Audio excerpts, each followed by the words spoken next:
আয়াতগুলো কোরআনের নাযিল হয় এই পৃথিবীতে আমরা জানি অনেকে এই সূরা আলাকের প্রথম 5 আয়াত তো অনেক তাফসীরকারক লিখেছে না প্রথম আয়াত নাযিল হওয়া কোরআনে কারীমের এই সূরা মুদাসসিরের প্রথমে এই 7টা আয়াত দুইটা বর্ণনায় ঠিক আছে।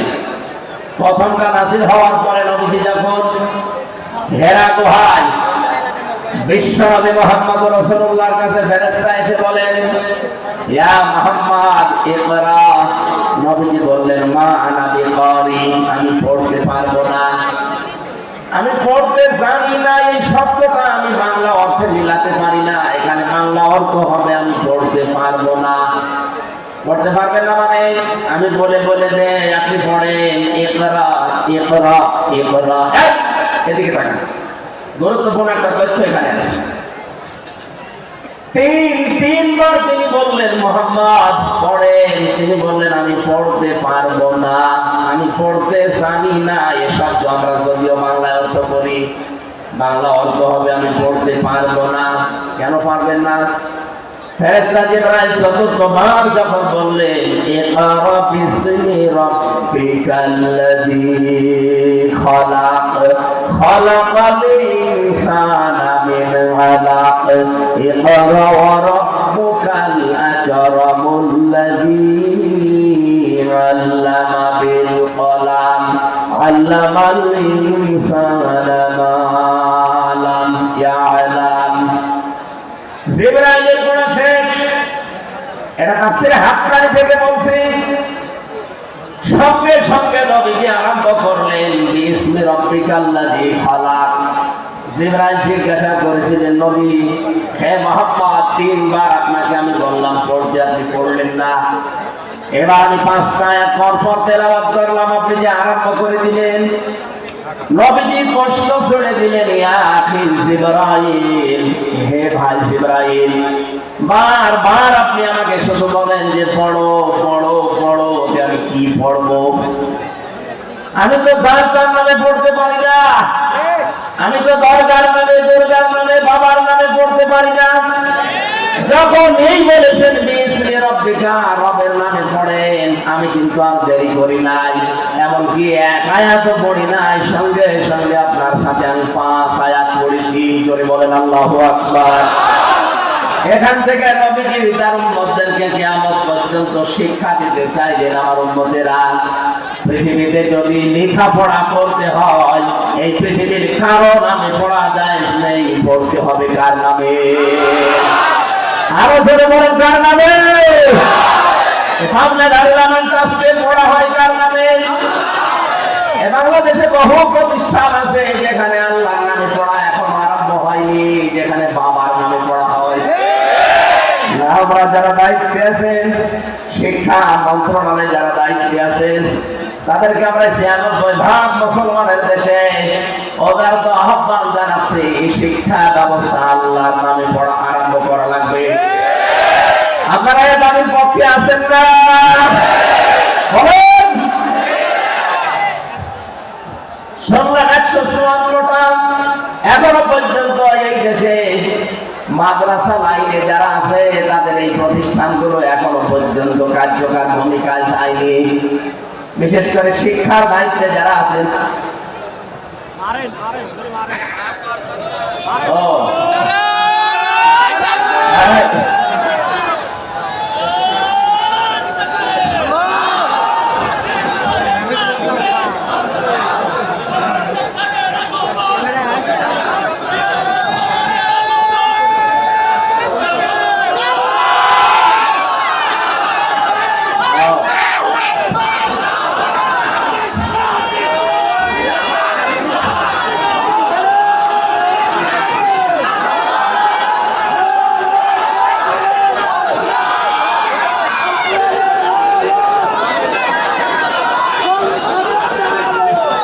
ঠিক আছে বসেন।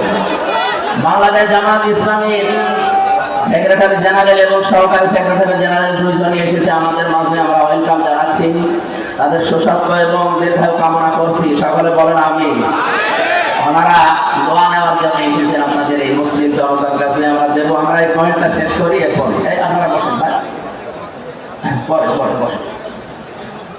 আমার ভাইরা ধর্ম উপদেষ্টা হিসাবে যিনি এখন দায়িত্বে আছেন ডক্টর আহমদ খালিদ সাহেব, উনি অলরেডি বাংলাদেশের মসজিদের খতিব, ইমাম এবং মুয়াজ্জিনদেরকে সরকারিভাবে, বিশেষ করে পশ্চিমবঙ্গের মতো তাদের ভাতার ব্যবস্থা অলরেডি করছে। এটা যদি কায়েম হয়, এই দেশে যতগুলো প্রতিষ্ঠান আছে, বিশেষ করে বাঁকা চোখে দেখা হয় যাদেরকে আল্লাহর নামে পড়ানো হয়, এই জন্য বাঁকা চোখে দেখা হয়। ৯৬% মুসলমানের দেশে আমরা আহ্বান জানাবো এইগুলো তাড়াতাড়ি কলেজের মতো এমপিও মুক্ত করা হোক, সরকারিকরণ করা হবে না, আমরা চাই না। তাহলে কখনই ২ টাকা ৫ টাকার জন্য আপনার পেছনে ঘোরা লাগবে না তাদের। নবীজি বললেন, জিবরাইল বারবার আমাকে বলেন যে পড়ো পড়ো পড়ো। আমি পড়বো কি? যখনই বলেছে যে ইসমে রব্বিকা, রবের নামে, তখন আমি আর দেরি করি না। সুতরাং আহ্বান জানাবো আমাদের ছেলে মেয়ে যাদের আছে এইরকম প্রতিষ্ঠান, যেখানে পাবেন অন্তত ৩ থেকে ৫ বছর আপনি ছোটকালে তাদেরকে কোরআনের সাথে সম্পৃক্ত করার জন্য পড়াবেন। কারণ কোরআনের সাথে সম্পর্ক মানে রবের সাথে সম্পর্ক। কথা বলেন ঠিক কিনা? ৩ থেকে ৫ বছর আপনি একটু চেষ্টা চালান, এরপর আপনার ছেলেকে আপনি ডক্টর বানান, ডাক্তার বানান, ইঞ্জিনিয়ার বানান, ডিসি বানান, এসপি বানান, যা বানাবেন, কোনো অসুবিধা নেই। শুধুমাত্র এখানে ৩ থেকে ৫ বছর এরকম যত প্রতিষ্ঠান বাংলাদেশে আছে যেখানে কোরআনের শিক্ষা দিয়ে রবের সাথে সম্পর্ক করা হয়, আমি 2টা গ্যারান্টি আপনাকে দিতে পারি। এই ৩ বছর ৫ বছরের কারণে আপনার ছেলে কোনোদিন নেশা করবে না। 2 নম্বরে, কোনোদিন শেষ বয়সে আপনাকে বৃদ্ধাশ্রমে রেখে আসবে না। কয়েকদিন আগে আমি নীলফামারীর কিশোরগঞ্জ থানায় গিয়েছিলাম। ওরা আমাকে বৃদ্ধাশ্রমে নিয়ে গেল দেখার জন্য, যে দেখি এইদিকে 25 জন, এইদিকে 25 জন, 50 জন মা আর বাবা বসে আছে। এদের চেহারার দিকে তাকিয়ে আমি বুঝতে পেরেছি সবাই তার সন্তানের জন্য বরদোয়া করছে। তাদেরও তো আমাদের মতো ছেলে মেয়ে নেই। কথা বলুন না কেন? আমি 2 জনের সাথে কথা বলেছিলাম, একজনের ছেলে ডিসি আর একজনের ছেলে আমেরিকায় থাকে, অথচ মা আর বাবা 2 জন বৃদ্ধাশ্রমে, চোখের ভেতরে ছলছল করছে পানি। আপনি আজ পর্যন্ত শুনেছেন যে কোরআন জানে, হাদিস জানে, আলেম না, শুধু কোরআনের জ্ঞান আছে, আল্লাহ সম্পর্কে জ্ঞান রাখে, এরকম কোন মানুষ তার মা বাবাকে বৃদ্ধাশ্রমে রেখে দিয়েছে? যদি কোনো জায়গায় রেখে দেয়, এর পেছনে একটা কারণ আছে। আমি যতটুকু খোঁজ নিয়েছি, যদি এরকম কিছু পায়, আপনি দেখবেন হয় তার স্ত্রীর কারণে, শ্বশুর শাশুড়ির কারণে মা বাবাকে হয় আলাদা করে দেয়, না বৃদ্ধাশ্রমে রেখে দেয়। আল্লাহর সাথে, রবের সাথে পরিচয় থাকার পর অনেক সন্তান পারে না, কারণ স্ত্রীর মন রক্ষা আর শ্বশুর শাশুড়ির দিকে তাকাতে গিয়ে নিজের মা বাবাকে ছেড়ে দেয়। কথা বলো দেখানো। আমার এই চোখের দেখা, মাত্র 7 বছর বয়স, এখনো পর্যন্ত আলিম মাদ্রাসা খুব বেশি ভালো করে পারে না, কয়েকদিন ভর্তি হয়েছে মাত্র। ওস্তাদ দেখলাম বৃষ্টির ভেতরে এসে ওযু করবে, ছাত্র পানি ঢেলে দিচ্ছে, কাদা লেগেছিল কাদা ছড়িয়ে দিচ্ছে, মাত্র 7 বছর। আমি এই চোখেও দেখেছি। বিশ্ববিদ্যালয়ে ক্লাস চলছে, আমি তখন জাহাঙ্গীরনগরে ছিলাম, মাস্টার্সে ক্লাস চলছে, শিক্ষককে জুতা দিয়ে পিটাচ্ছে ছাত্র। বলছে বাংলাটা বলতে পারলাম না তো ধরে আমি মেরেই ফেলবো। শিক্ষক বলছে, বাবা তুই আমার ছেড়ে দে, আমি জীবনে আর ক্লাসে আসবো না। বলে না, তবে আমি বলেছিলাম যে ওই শিক্ষা দিতে দিবি না, করে আমি মেরেই ফেলবো। ওইটাও ছাত্র, এটাও ছাত্র, ওইটা অলরেডি মাস্টার্সে পড়ছে, জানোয়ার হয়ে গেছে, আর এটা এখনো আলিম বা শেষ হয়নি, এটা মানুষের মতো মানুষ হচ্ছে। এই জন্য আহ্বান জানাচ্ছি, রবের নামে পড়া আরম্ভ করা লাগবে। রবের সাথে আমাদের পড়ার পরিচয় নেই, এই জন্য আমরা অনেক জায়গায় যাওয়ার পরেও দেখি না কাঙ্ক্ষিত মানের মানুষ আমরা হতে পারছি না। এই জন্য ইন্নাল্লাযীনা আমানু ওয়া আমিলুস সালিহাত সারা জীবনে আয়াতের ব্যাখ্যা শুনিয়েছে, যারা ঈমান আনে আর নেক আমল করে না। সালেহ শব্দের শাব্দিক অর্থ শুধু নেক নয়, শুধু সৎ নয়, সালেহ মানে যোগ্য। সালেহ মানে কি? আমরা যারা বলি আল্লাহর আইন চাই, সৎ লোকের শাসন চাই, সৎ হওয়া লাগবে এবং লোকটাকে যোগ্য হওয়া লাগবে। বহু মানুষ আমরা সৎ দেখেছি এই দেশে, দেখতে তো ভালো লাগতো, মনে হয়তো যে আসমান থেকে বানিয়ে এসেছে দরবেশ, কিন্তু এত বড় অসৎ মানুষ বাংলাদেশে আর নেই। আমি নিজে দেখেছি, আমার মাথায় যখন দড়ি দিয়ে কোর্টের বারান্দা নিয়ে দিয়ে যাচ্ছিল, এই দরবেশ বাবা আমার সামনে ছিল। উনি ম্যাজিস্ট্রেটের কক্ষে প্রবেশ করলো, করে কি যেন বলে আসলো, আসার পরে আমারে দেখে উনি হাসি দিল। হাসি দেওয়ার পরে এটা জানিয়ে চোখ টিপ দিয়ে এটা জানাতে চেয়েছে যে দেখেন কেমন লাগে। আজ যখন দরবেশকে দাড়ি কাটা অবস্থায় নিয়ে যায়, আমারও মাঝে মাঝে মনে হয় ওনার ওই কথাটা, দেখ কেমন লাগে। যদিও এটা আমি মন থেকে বলি না, বিপদে পড়লে আসলে উপহাস করা ঠিক না, কিন্তু ওনারা যা করেছে আল্লাহ উল্টিয়ে ওইটা ওনাদের উপরে ফেলেছে। গতকাল তো আমি রাতের বেলা ছিলাম চাঁদপুরের ফরিদগঞ্জ, ওই জায়গায় যে মহিলা এতদিন পর্যন্ত আওয়াজ দিত যে ফিটনেস বিহীন বিএনপি, লাইসেন্স বিহীন জামাত, আল্লাহ ওনার পুরা কথাটা উল্টিয়ে ওনার শরীরের উপরে আজ লাগিয়েছে। ওনার শরীরের কোনো ফিটনেস নেই, আর ওনার লাইসেন্স তো শেষ। আমি তার রাজনৈতিক নেতা না, রাজনৈতিক কথা বলবো ইঙ্গিত দিলাম। দুনিয়াতে যে যা করছেন ওইটা কিন্তু আল্লাহ উল্টিয়ে আপনার উপরে ফেলে দেবে। এমন কিছু করবেন না। সালেহ মানে কি বলছিলাম যেন? যজ্ঞ। জোরে বলেন কি?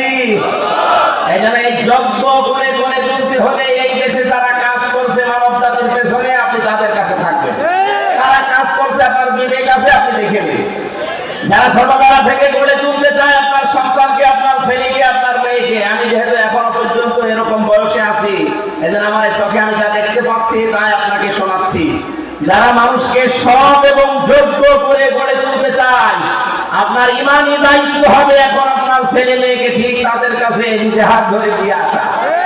হয়তো শেষ বয়সে আপনাকে বৃদ্ধাশ্রমে থাকা লাগবে, অথবা আপনার ছেলেকে দেখবেন বিভিন্ন নেশা ভাঙ করে আপনার সামনে এসে উল্টা পাল্টা গালিগালাজ করছে। আল্লাহ আমাদেরকে হেফাজত করুন। আমরা সূরা মুদাসসির থেকে যেহেতু তাফসীরুল কোরআন মাহফিল লিখা, আমরা এখান থেকে আয়াত থেকে পড়া আরম্ভ করব। আমাদের মেহমানরা ব্যস্ত, ওনারা আরো অনুষ্ঠানে যাবেন। সালাম দেওয়ার পরে আমরা আরম্ভ করছি ইনশাআল্লাহ। আসসালামু আলাইকুম। একটু ঘোষণা দেন। বসে বসে। মাওলানা মুহাম্মদ ওয়ালা আলি সাইয়্যিদিনা মাওলানা মুহাম্মদ আল্লাহুম্মা সাল্লি আলা সাইয়্যিদিনা মাওলানা মুহাম্মদ ওয়ালা আলি সাইয়্যিদিনা মাওলানা মুহাম্মদ।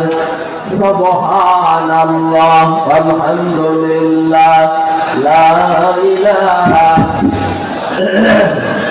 সুবহানাল্লাহ আলহামদুলিল্লাহ লা ইলাহা ইল্লাল্লাহ। জবান করে পড়ে সুবহানাল্লাহ আলহামদুলিল্লাহ লা ইলাহা ইল্লাল্লাহ।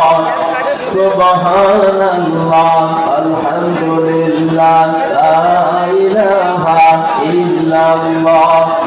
লা ইলাহা ইল্লাল্লাহ মুহাম্মাদুর রাসূলুল্লাহ। আমার ভাইরা, বিশ্বনবী বাড়িতে আসলেন, খাদিজাতুল কুবরাকে বললেন আমাকে ঢেকে দাও। হযরতে খাদিজা ওই দিন তাকে যে কয়টা কথা বলেছিলেন গুরুত্বপূর্ণ ছিল। প্রথম, ইন্নাকা লা তাসিলুর রাহিমা ওয়া তাহমিলুল কাল্লা ওয়া তাকসিবুল মা'দুমা। হে আমার স্বামী, হে কাসেমের পিতা, আপনি ভয় পাবেন না। কোন জ্যেষ্ঠ জিন পরি এগুলো আপনাকে ভয় দেখাতে পারে না, কারণ এই পৃথিবীতে আপনি মানুষের সম্পর্ক রক্ষা করে চলেন।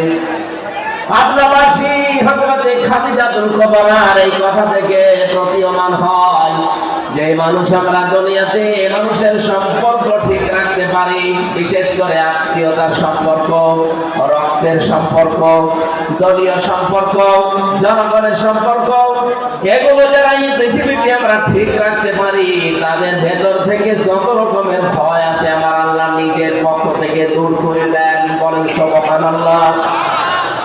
এই কথাটা জানাতে এই রজব মাসে বিশ্ব নবীকে এখান থেকে লক্ষ লক্ষ মাইল দূরের পথ 27টা বছর তাকে আল্লাহ নিজের কাছে রেখে মাত্র 14টা জিনিস তাকে শিখিয়েছিলেন। তার প্রথম নাম্বারে এই সম্পর্কটা রব্বুল আলামিন তাকে জানিয়ে দিলেন, রাব্বুকা আল্লা তা'বুদু ইল্লা ইয়্যাহু ওয়া বিল ওয়ালিদাইনি ইহসানা।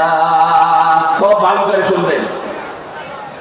53টা বছর, 40 বছরে তিনি নবুয়ত পাওয়ার পরে 13টা বছর জুলুম, অত্যাচার, নির্যাতনের স্টিমরোলার তার উপরে চলছে। তিনি 3 বছর শিয়াবে আবি তালিবের 3টা বছর তিনি জেলখানায় ছিলেন।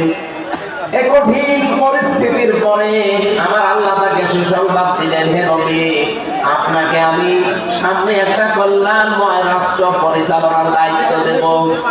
এজন্য যেদিন হিজরত করার সময় তাকে আল্লাহ নিজে শিখিয়ে দিয়েছিলেন, মিল্লাদুকা সুলতানান নাসীরা। হে নবী, আপনি এই কঠিন মুহূর্ত পার করবেন। আজকে চারিদিকে 24 জন কাফের আপনাকে ঘিরে রেখেছে। আপনার বাড়ি এখান থেকে পথও সেরকম না, বিশাল কঙ্কটা কাটা যুক্ত এরকম কঠিন একটা পথ আপনাকে পাড়ি দেওয়া লাগবে, প্রায় 600 কিলোমিটারের মতো, 450 মাইল। এই বিশাল পথ পাড়ি দিয়ে যেখানে যাবেন ওই জায়গায় আপনার সব লোক আপনার পক্ষে না।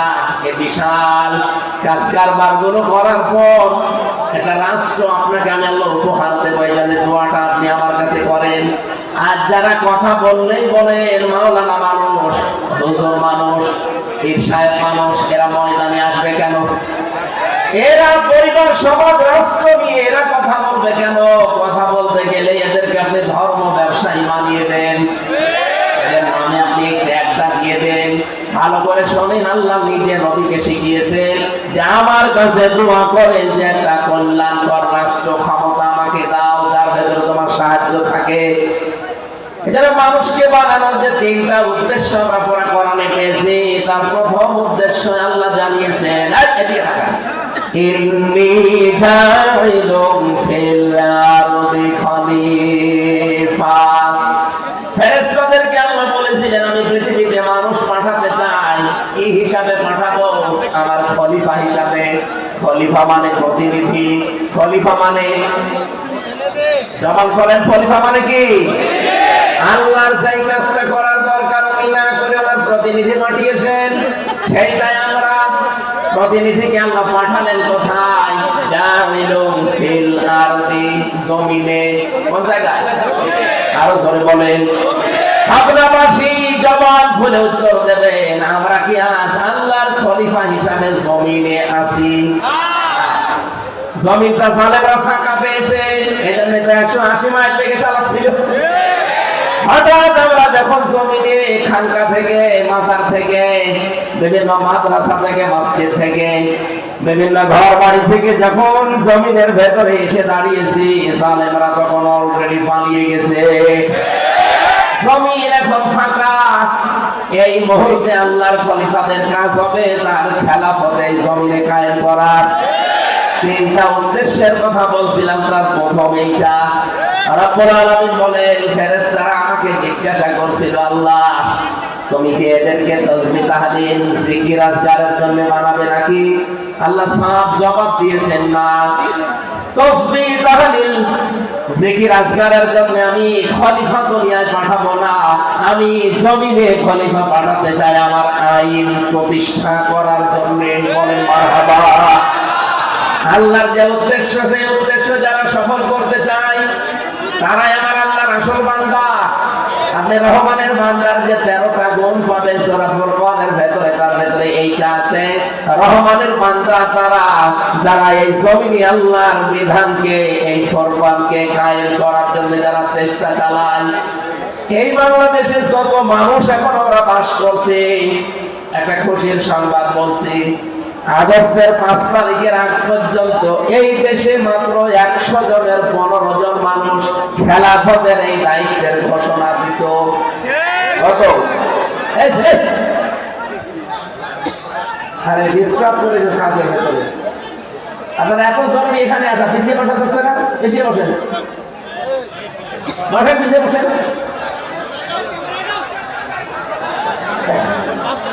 হ্যাঁ, কথা বলা যাবে না, কথাগুলো বসেন। ভাবনাবাসী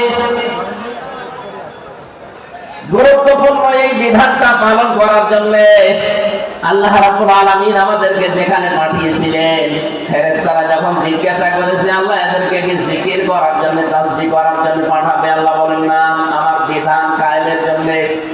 এই জন্য খোরাফর করের থেকে যে উদাহরণ দিলাম, রহমানের বান্দা আমরা যারা এই দেশে আছি দাবি করতাম, এতদিন আমি একটা জরিপ পেয়েছিলাম 100 জনের মাত্র 15 জন চাইতো এদেশে আল্লাহ বিধান কায়েম হোক আগস্টের 5 তারিখের আগে।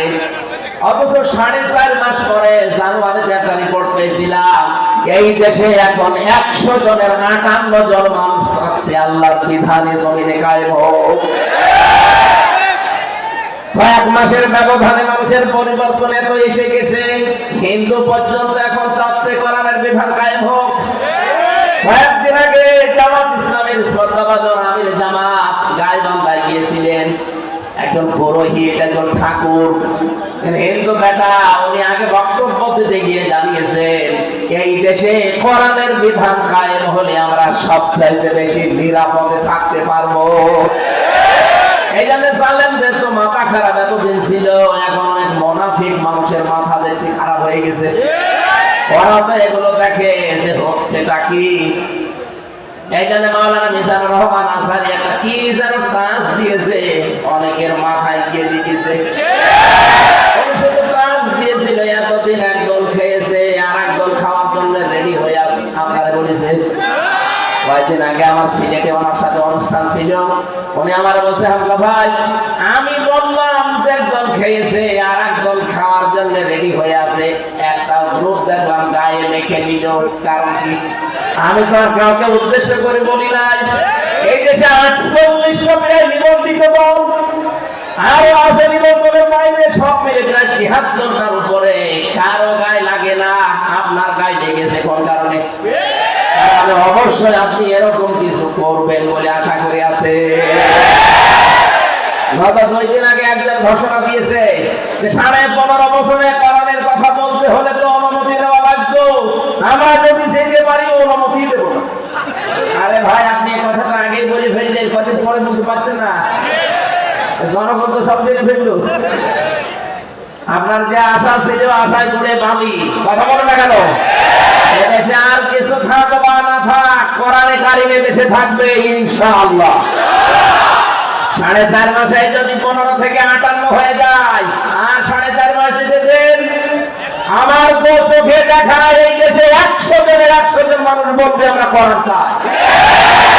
আমরা চাই না, তারা চান দেখি লিল্লাহি তাকবীর।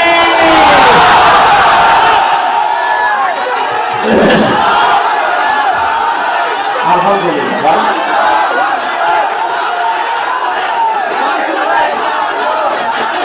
আমার ভাইরা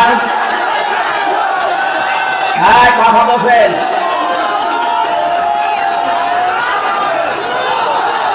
কোরআনে কারিমের এই 27 আমি বাংলাদেশের 630টা থানায় আমার কম বেশি যাওয়া হয়ে গেছে, আমি দেখতে পাচ্ছি এদেশের মুসলমান, হিন্দু, বৌদ্ধ, খ্রিস্টান নেই, মানুষ কত পাচ্ছে, যারা বিবেচিত সবাই এক বাক্যে আওয়াজ তুলছে আমরা কোরআনের বিধান চাই।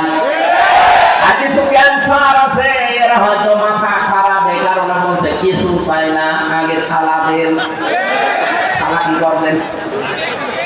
আমরা আহ্বান জানিয়েছি একেবারে স্পষ্ট ভাষায়, যারা দায়িত্বে এখন আছেন সংস্কার করেন খুব তাড়াতাড়ি, সম্মানজনক একটা সময় নিয়ে সংস্কার করে তাড়াতাড়ি নির্বাচন দিয়ে নির্বাচিত সরকারের হাতে দেশটা তুলে দেন। তাহলে এই দেশ নিয়ে আপা সহ যারা পালিয়েছে কেউ আর ষড়যন্ত্র করার সুযোগ পাবে না। সংস্কার না করে আমরা নির্বাচন করতেও চাই না, হতেও দেব না। আগে দিনের ভোট রাতে হয়ে যাবে, কথা বলেন ঠিক কিনা? দিনের ভোট রাতে হয়েছে, এটা কি ওয়াজ করা লাগবে? যারা করেছে আমার সাথে এরকম একজন ওসি ছিল জেলখানায়, সে আমার নিজে বলেছে যদি আমার দিনের ভোট রাতে করেছি। সুতরাং আমরা চাই 1628 জন এরকম চেয়ারে যারা বসে আছেন এগুলো সব জালেমদের দোসর অথবা নিজেরা জালেম। কথা বলেন না কেন? এরা এই তিনটা কারণে এই জালেমা জালেমদেরকে এরা টিকিয়ে রাখার জন্য সর্বাত্মক চেষ্টা চালিয়েছে। আমরা চাই খুব তাড়াতাড়ি ওদেরকে চেয়ার থেকে নামিয়ে 15.5 বছরে যারা বৈষম্যের শিকার ছিল তাদেরকে চেয়ারে বসান। এই কথা বলেন না কেন? নয়তো এভাবে যদি আবার আমকামটা করে দিয়ে দেওয়া হয় একবারে ডিক্লিয়ার দিয়ে দেবে 154 বছর, দিনের ভোট রাতে হয়ে যাবে। আগে যা ছিল তাই, তাহলে তো ওরাই থাকা ভালো ছিল। একলোক বিবাহ করার পরে মাসের রাত্রে এখনো স্ত্রীর কাছে যায়নি, শাশুড়ি এসে বলছে বৌমা কি করবো জানি না, আমার কিন্তু নাতি চাই। বলছে মা আপনি সময় দেবেন না। ননদ দেহে বলছে ভাবি কি করবো জানি না, আমার কিন্তু ভাতিজা চাই। দাদি শাশুড়ি গিয়ে বলছে কি করবা জানি না, আমাদের কিন্তু পুতি চাই। স্বামী এবার এসে বলছে বউ ঘুমিয়ে পড়ো, কিন্তু আমার বেবি চাই। স্ত্রী বলছে দাঁড়ান, আপনার কি সব পাগলের বংশ? এখনো বাসর হয়নি, এখনো বাসর হয়নি, এরপরে এর ভেতরে আপনার মা এসে চায় নাতি, আপনার দাদি এসে চায় পুতি, আপনার বোন এসে চায় ভাতিজা, আর আপনি এসে চাচ্ছেন বেবি। আমি যেগুলো ডাউনলোড করে নিয়ে আসবো, সময় দেবেন না। আগে অন্তত বাসর হোক, অন্তত 10 মাস 20 সময় দেন, তারপরে সে যা চেয়েছেন সবগুলোই দেব, কিন্তু আমার 1টা বছর সময় দেওয়া লাগবে। কথা বলে ঠিক কিনা? আরে ভাই যারা দায়িত্ব নিয়েছে একটাও রাজনীতিবিদ না, সব ব্যবসায়ী, এক একজন এক এক দিকের। আপনি 1টা বছরও সময় দিলেন না, বেবি ডাক শুনবেন কি করে? এই জন্য আমরা কাঙ্ক্ষিত মানের সময় দিতে চাই, সম্মানজনক সময় নিয়ে তারা খুব তাড়াতাড়ি সংস্কার করে এদেশে এমন জায়গায় নিয়ে যাক যেন আমার ভোট আমি দেব, যাকে খুশি তাকে দেব। আমার ভাইরা, বিশ্বনবী মুহাম্মদুর রাসূলুল্লাহ আল্লাহ রাব্বুল আলামিন তাকে ডাক দিয়ে বললেন, হে নবী আপনি আমার কাছে এই দোয়াটা করেন যে আমি রাষ্ট্রীয় ক্ষমতা চাই। আর যারা এই দেশে এই কথা আহ্বান জানায় আপনাদেরকে যে আমরা রাষ্ট্রীয় ক্ষমতায় যেতে চাই, কারণ আমরা এই কোরআনে কারীমকে প্রতিষ্ঠা করতে চাই, ওদের মনের ভেতরে যদি দুনিয়ার কোনো কামনা বাসনা থাকে আপনি মাস কি তার পেছনে থাকবেন না। এই কথা বুঝতেছেন?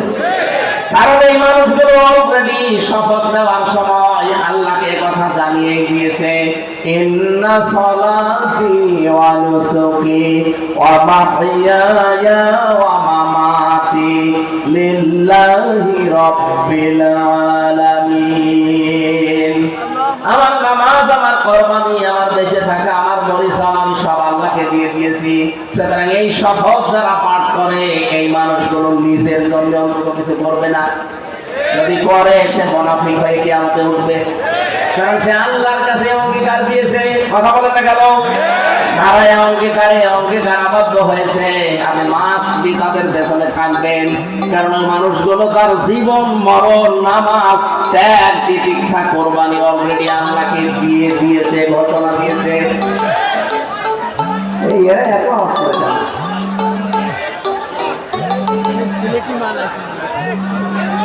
কিছু মানুষকে জ্ঞান করার জন্যই আসে নাকি? ওখানে বসা যায় না, ওই জায়গার কি সমস্যা? বসা যায় না ওখানে, কি সমস্যা? কি স্বেচ্ছাসেবক নেই, হাতে কিছু নেই না কেন?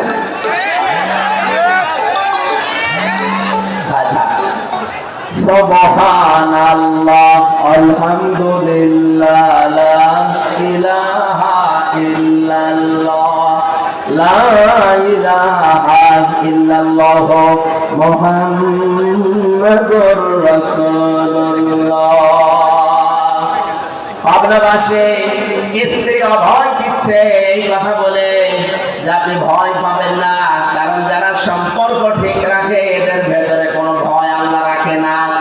আজ বাংলাদেশে যারা সত্যি রক্তের সম্পর্ক, যারা আত্মীয়তার সম্পর্ক ঠিক রাখে, আপনি তাদেরকে দেখবেন এই মানুষগুলো ভয় ভীতির ঊর্ধ্বে উঠে গেছে। এদের ভেতরে কোনো ভয় নেই। নবীকে 2 নম্বরে হযরত খাদিজা বলেছিলেন, তাহমিলুল কাল্লা, আপনি ভয় পাবেন না, আপনি তো মানুষের বোঝা বহন করেন, দুঃখের বোঝা, কষ্টের বোঝা, ঋণের বোঝা, আপনি এগুলো বহন করে দেন। এই দেশে যারা মানুষের বোঝাগুলো কাঁধে নিয়ে কষ্ট সহ্য করে নিজে কিন্তু অন্যকে বুঝতে দেয় না, আপনি দেখবেন তাদের ভেতর থেকে আল্লাহ বিভিন্ন ভয় দূর করে দিয়েছে। আর যারা মানুষকে বোঝা দিয়ে গেল, কষ্টের বোঝা, দুঃখের বোঝা, ঋণের বোঝা, তাদের ভেতরে কত রকমের ভয় আমার আল্লাহ চাপিয়ে দিয়েছে। কথা বলে ঠিক কিনা? এত ভয় তাদের ভেতরে আল্লাহ ঢুকিয়েছে যে খাবার খাবে সে সময় ভয়তে পায়নি। এমনকি 5 মিনিট সময় দিয়েছে, তাও জনগণ তাকে দিতে চাইনি, তাড়াতাড়ি ভাগে, ভয়তে তাড়াতাড়ি ভেঙে গেছে। আমরা যদি আজ দুঃখের বোঝাগুলো দিয়ে না যেতাম, এই যে 2732 জন মানুষ মারা গেল, 2780 জনের উপরে এখন বিভিন্ন অঙ্গ প্রত্যঙ্গ হারিয়ে হাসপাতালে কাতরায়। এরা পরিবারের জন্য, সমাজের জন্য, দেশের জন্য বিশাল বোঝা। এই বোঝাটা তিনি দিয়ে গেলেন, আপনি না দিলেও পারতেন। আপনি যদি আগেই বলতেন ঠিক আছে আমি ছেড়ে দিলাম, তাহলে এই বোঝাগুলো বাংলাদেশে হয় না। কথা বলে ঠিক কিনা?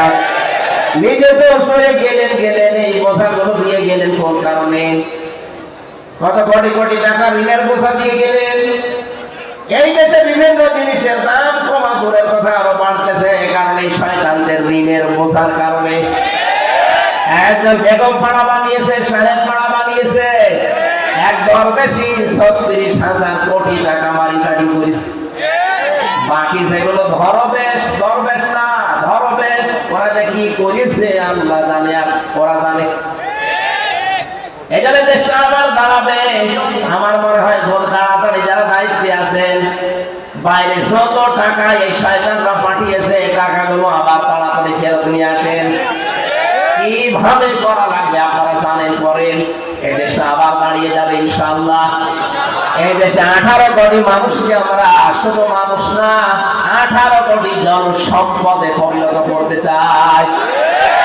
কয়েকদিন আগে এক পাইলট আমারে বলছিল, ওই দিন আমি মৌলভীবাজার যাচ্ছিলাম, বিভিন্ন রকমের জিনিস যখন দেখতে যাচ্ছিলাম হেলিকপ্টারে, উনি আমারে বলছে, হুজুর এই যে এই ফ্যাক্টরিগুলো, এগুলো যদি কায়েম করা হতো, এদেশে 36 লাখ যুবক এখন বেকার, এদের কর্মসংস্থান গুলো তৈরি হবে, দেশটা তো দাঁড়িয়ে যেত।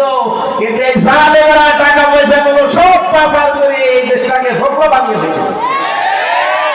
আরে ভাই, আপনি বাইরে পাচার করে কি করবেন? এখন তো ভোগ করতে পারেন না।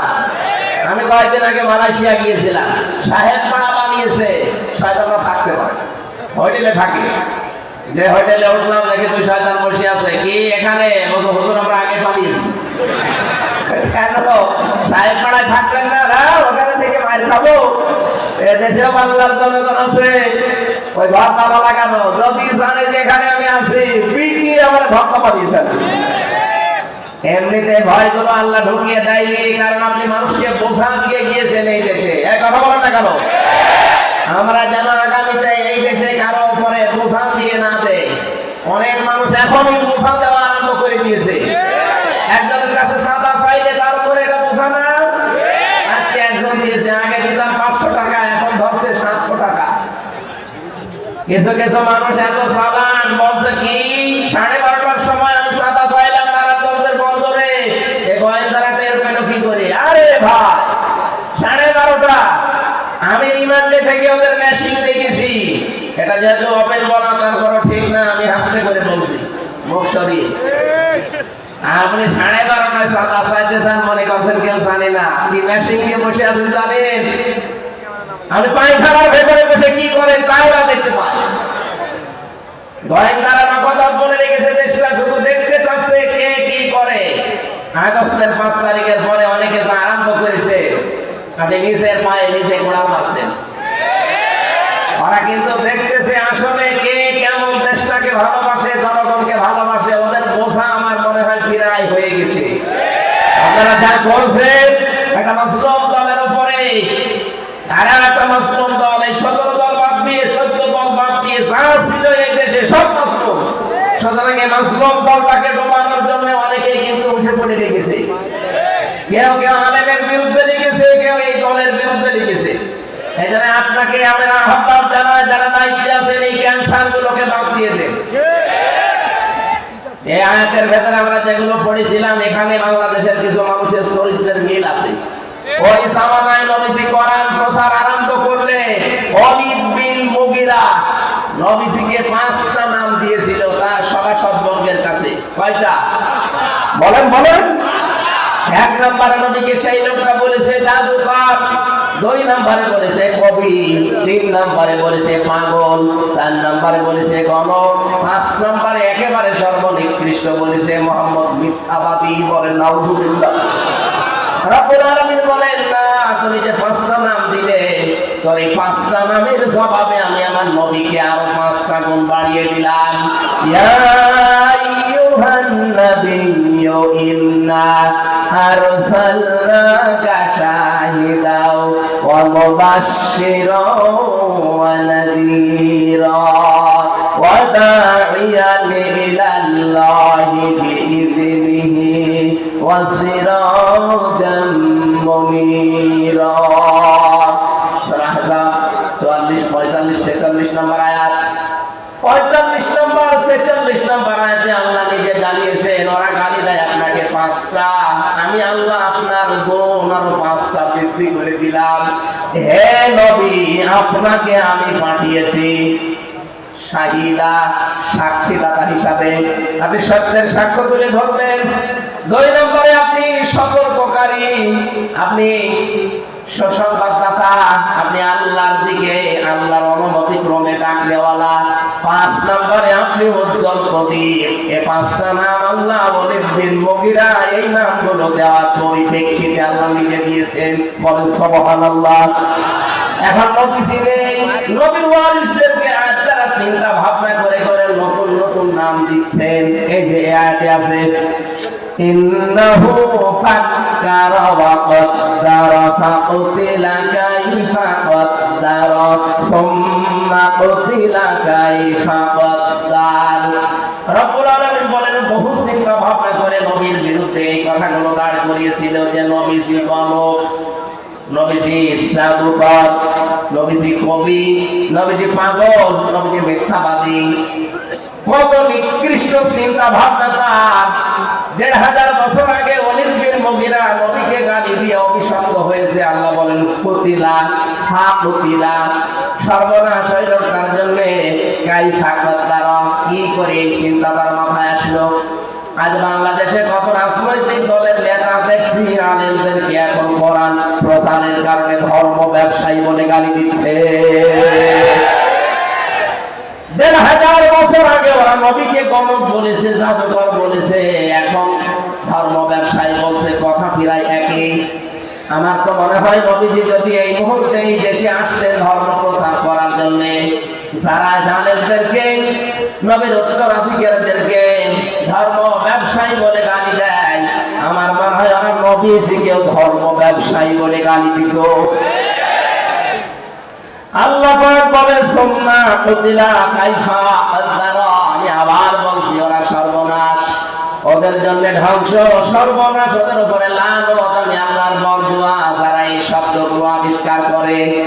আজ বাংলাদেশে যারা আলেমদের নামের শেষে আগে কত রকমের শব্দ আবিষ্কার করছেন, কেউ আলেমদের নামের আগে পরে লাগিয়ে দেয়, এটা তেতুল হুজুর, আল্লামা দেলাওয়ার হোসেন সাইদির নাম তারা পাল্টিয়ে দিয়ে দিয়েছে বেনু শিকদার। বেনু শিকদার দেয়নি, শহীদ আব্দুল কাদের মোল্লা তার নামও পরিবর্তন করে দিয়েছে কসাই কাদের। আসল নামে বিচার করলে আপনি তাকে পেতেন না, কারণ সেই সময় সে ছাত্র ইউনিয়ন করত। আপনি তার নাম পাল্টিয়ে বিচার করে এমন জায়গায় পাঠিয়ে দিলেন। আল্লাহ যেন তাকে শাহাদাতের মর্যাদা নসিব করেন। বলেন আমিন। কয়েকদিন আমি আগে ফরিদপুরের ওই জায়গায় গিয়েছিলাম, সদরপুর থানার শহীদ আব্দুল কাদের মোল্লা রহমতুল্লাহ আলাইহি। এলাকার মানুষগুলো এখনো পর্যন্ত তার নাম নিয়ে কান্নাকাটি করে। আর আপনার মনের ভেতরে কি একটু কিছু আসলো না? নাম করে পরিবর্তন করে করে আপনি এই কঠিন সিদ্ধান্ত নিয়ে ফেললেন। এখন আমার মনে হয় এই দেশে যারা আসবে এই জালেমদের নাম পরিবর্তন না, আসল নামের উপরে বিচার করা সম্ভব। এরা যদি একজন মানুষ হত্যার দায়ে তাকে হত্যা করে ফেলতে পারে, আপনি তো মানুষ মেরেছেন 2732 জন, 275টা মার্ডার মামলা অলরেডি হয়ে গেছে আপনার নামে। একজন মানুষ মারলে যদি একজনকে মেরে ফেলা যায়, 272টা মামলা যার নামে তাকে 275 বার মারা যাবে। এমনি তো মরে গেছে, ও ছাপা মারবেন কবে আবার? এদের মানুষের বিরুদ্ধে যে নাম তৈরি করে, বিশেষ করে নবীদের, নবীর উত্তরাধিকারীদের, এদের জন্য বদদোয়া কার? আরো জোরে বলেন। 1000 বছর আগে আল্লাহ যদি এই বদদোয়া দেয়, আল্লাহ যেন এখনো এই বদদোয়াটা এই দেশে যারা বুঝে শুনে আলেমদের বিরোধিতা করে তাদের উপরে লাগিয়ে দেন।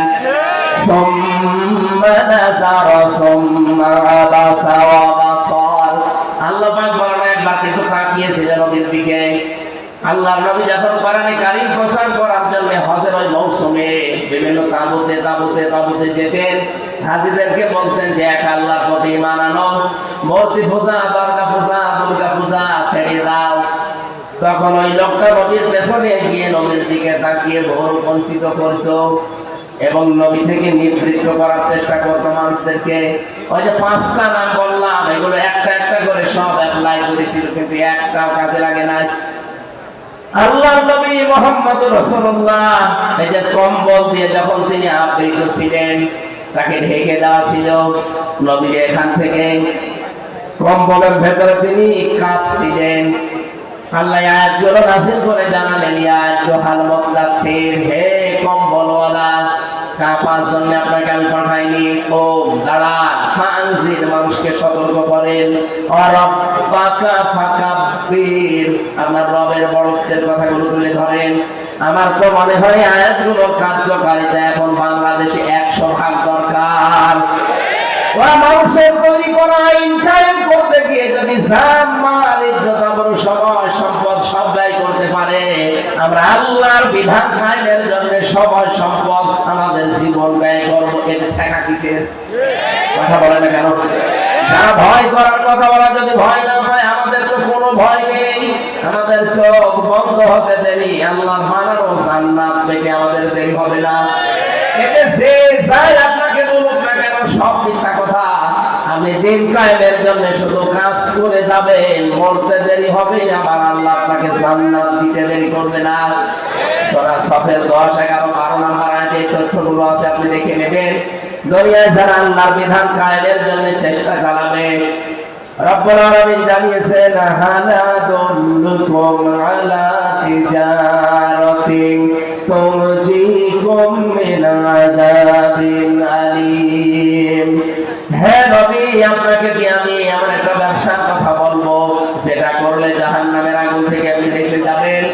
তুমিনুনা বিল্লাহি ওয়া রাসূলিহি ওয়া তুজাহিদুনা ফি সাবিলিল্লাহ বিআমওয়ালিকুম ওয়া আনফুসিকুম, যালিকুম খায়রুল লাকুম ইন কুনতুম তা'লামুন। বলেন আমিন। ভাবনাবাসী, আমার কথা সামারাইজ হচ্ছে, ওরা মানুষের তৈরি করা আইন এই দেশে কায়েম করতে যদি ভয় না পাই, ওরা যদি পিছপা না হয়, আমরা আল্লাহর তৈরি করা আইনে জমিনে কায়েম করতে কোনোদিন আর পিছপা হবে? যে যেখান থেকে আছেন আপনার ওই জায়গা থেকে আপনি চেষ্টা চালাবেন। দিন যদি কায়েম হয় তো ভালো, যদি কায়েম না হয় আপনার কোনো অসুবিধা নেই। আপনার বেতন ঠিক বিকাল 5টা জীবনের শেষ দিনে আপনি পেয়ে যাবেন। বলেন সুবহানাল্লাহ।